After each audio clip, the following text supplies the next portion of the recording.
Hi. Back in 2010, Ty and I decided that we wanted to join Facebook, and we were very excited because all three of our daughters were on Facebook, and two of them had already gone off to college, so it was a great way to stay connected to them.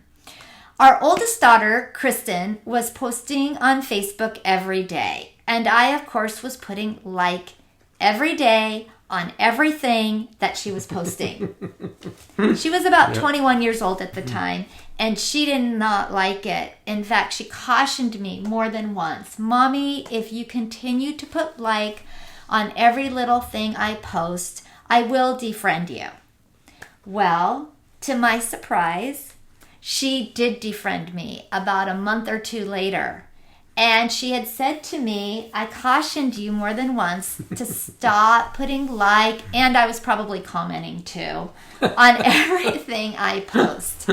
So I thought to myself, wow, what a great boundary setter.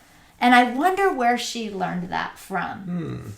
Because we know in parenting, it's not that modeling teaches, it's the only thing that teaches.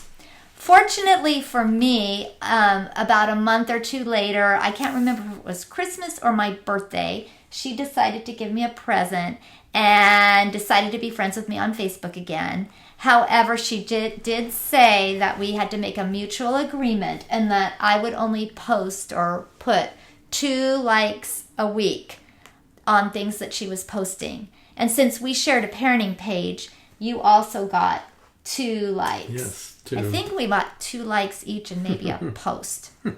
And I was so happy about that. And of course, I did honor her personal boundary at that point. Yes. And that leads us to universal truth number 8. All children need caregivers who honor personal boundaries. So the question is, what is a boundary? And from our book, Parent Shift, they are described as boundaries are personal guideposts that individuals set for themselves around what they are willing to do or experience in any given situation. Boundaries vary from person to person, and boundaries are often, but not always, are related to our bodies, our feelings, and property. Boundaries are non-negotiable and must be reasonable. And non-negotiable and must be reasonable are very important points. And so number 1, to be reasonable, there's 3 things. It needs to be age appropriate. So developmentally sound for that child. That the boundaries sound for that age. And then number 2, that it's explainable, that it makes sense, fitting the circumstances or the situation. And then 3, that they're consistent. Because if you're not consistent, then it's not really a good boundary because the child's confused. And on that topic, children have boundaries also, parents. And we definitely write about this in Parent Shift. And examples of parents maybe breaking the child's boundary would be to force them to go on a ride at an amusement park that they don't want to, they're afraid to. Forcing them to eat a certain food that they do not like, or just yelling at them is really a boundary, and nobody wants to be yelled at. Right? So we need to honor our children's boundaries too.